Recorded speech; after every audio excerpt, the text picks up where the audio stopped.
Welcome back to the Takeout. The White House says it is remaining open to what it considers numerous options to acquire Greenland. Here was Press Secretary Caroline Leavitt earlier today when asked about a potential, maybe cash offer. Well, that's something that's currently being actively discussed by the president and his national security team.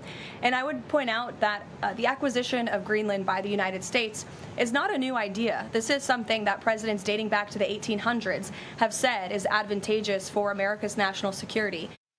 Retired Army General and former CIA Director David Petraeus joins me now. He also served as head of Central Command. David, it's always a pleasure to talk to you. The press secretary is correct. It's not a new idea. It's not a new idea, Greenland, and its potential security meaning to the United States, but this is a new set of methods in discussing how it might be acquired. Well, look, President Trump has used a variety of different methods over the years, often different than his predecessors. And in fact, he's often gotten results with those methods, such as getting Europeans to finally spend much more on defense than they had been as a percentage of GDP.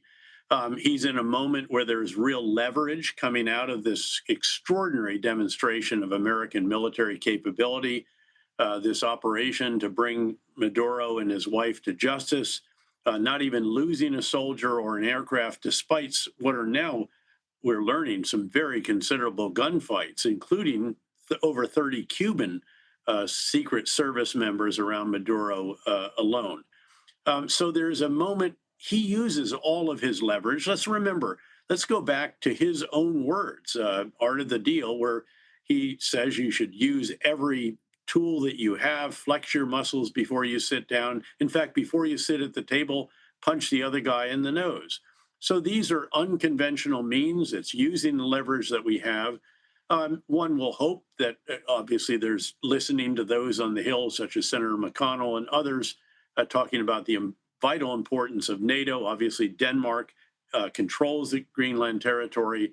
NATO member, we have a base in Greenland. If we want more facilities or infrastructure, I'm sure that Denmark would be happy to negotiate that with us. If it's that we need more of the strategic minerals and rare earths, again, I'm sure that they're open for discussion on that. And we have a lot more influence right now, a lot more leverage, I think, to get what it is that we presumably want. Although I think some of the notions thrown out there are more for the leverage effect than they are for real strategy going forward. Would you put the threat of military occupation or landing in Greenland in that category? I put that likelihood pretty low. I like to diffuse the conversation that it's not a nutty idea that there are very contemporary, meaning here and now, security interests in Greenland. And as climate change changes the navigability around the Very Arctic, much so. Yep. these are legitimate issues. But how would you rank These are them, very David? legitimate issues. How would you rank them? How do we think about, how should we think about the idea that there are some number of Russian vessels, some number of Chinese vessels in and around Greenland? Is that near the top? Is it 10th, 20th? How should we think about that? Oh, it is a big concern. And at a time when, as you note, because of climate change, the polar ice cap is melting. On Greenland itself, the ice is melting, and it's exposing more strategic minerals and rare earths. So with each passing year, it becomes of greater geostrategic importance.